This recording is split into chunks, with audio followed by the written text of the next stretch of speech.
Barry Kirkup's family has been growing rice on this land for generations. There's nothing better to go down there and listen to the frogs and the ducks and the birds.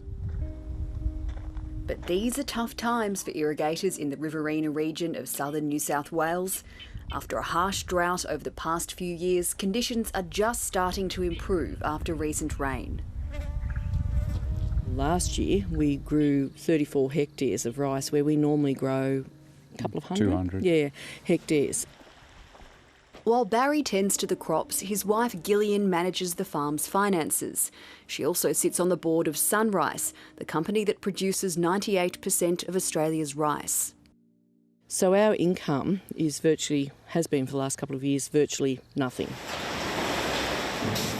With vital water allocations reduced to a trickle over the past few years, the industry's warning that by next year there'll be no locally grown rice on supermarket shelves. With COVID, demand was up over 200% for several months. We'll still have rice on the shelves, and that's because we're an international network now and we can source rice from other countries. Growers say the industry is facing a perfect storm. Panic buying of rice on top of a long drought and low water allocations. Water's like the petrol in our fuel tank. When it's full, we're ready to go. We can make some kilometres, but when it's not, no, it's very difficult. Because we're in quite a dry area here, without irrigation, it's very difficult to survive or make an income from just rainfall. What keeps you going through those really tough times? They always say, one day is closer to rain, but it doesn't help you when you're in the middle of a drought. Further south, Rob and Ainsley Massina's farm has not been allocated any irrigation water for 2 years. As a result, they haven't been able to grow a single grain of rice. Instead, they're focused on other crops and sheep. Yeah, there has been definitely some stressful times over the last couple of years. 2018 was our last crop, so we haven't delivered a kilo of rice into the mills for 2 years. In this part of the country known as Australia's Food Bowl, everything depends on irrigation water drawn from the river. And while the Massinas have finally got some water now, it was a hard few years.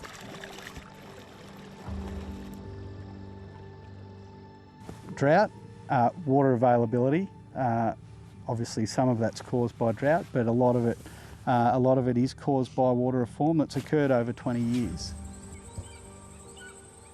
Oh, I think they're absolutely right to feel aggrieved. Water consultant Mary-Anne Slattery was a director at the Murray-Darling Basin Authority for 12 years. The reforms are being pitched as an environment versus irrigation. I don't see that as being the tension. The tension should be big agribusiness versus everyone and everything else, and that includes small irrigators as well. She argues the rice farmers have been priced out of the commercial water market. So water in the Murray-Darling Basin is allocated to whoever can pay the most for it, which means that any available water that we do have is going to much higher yield crops. The recent drought tested the resilience of even the toughest rice farmers. Only 1 in 10 of them actually grew the crop in the last harvest. But some decent rain over the past few months means it's hopefully going to be a very different story next year. So since we've got a 54% allocation of water this year, it's really good. We're back into irrigating, back into growing the crops after the rice. After one of the lowest harvests on record, Barry Kirkup is preparing to sow the seeds of next year's rice crop. We'll start sowing this evening and we'll go for the next couple of days. While the easing of the drought has made more water available, the rice industry is now at the centre of the debate about how one of our most precious resources, water, is used and what rural industries should be supported into the future.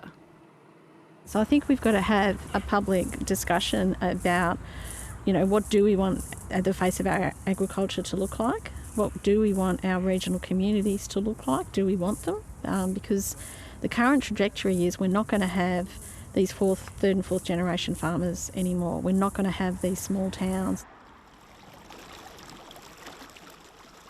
In a statement to 7:30, the New South Wales Water Minister called for projects to make more water available to irrigators. The federal minister said it wasn't up to the government to intervene in the water market and that the Competition and Consumer Commission is conducting an inquiry which will report in February. There's often the argument made about rice. It shouldn't be grown here at all in Australia.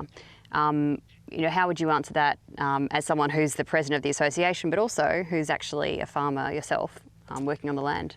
So number one, the climate here in the Riverina is one of the best in the world to grow rice. We use less than half the world average to grow, half the world average of water to grow a kilo of rice. When the water's removed off the paddock, that'll be recycled, put back up, and we'll actually use that water to water pasture, which then our sheep will go on to.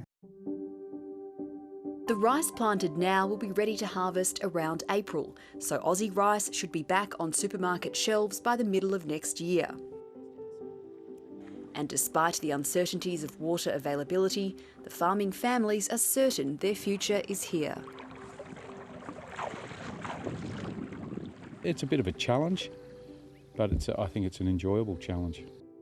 It's a sense of history. So there's that sense that we're bringing the farm along, always improving, and leaving it hopefully in a better way than what we got it.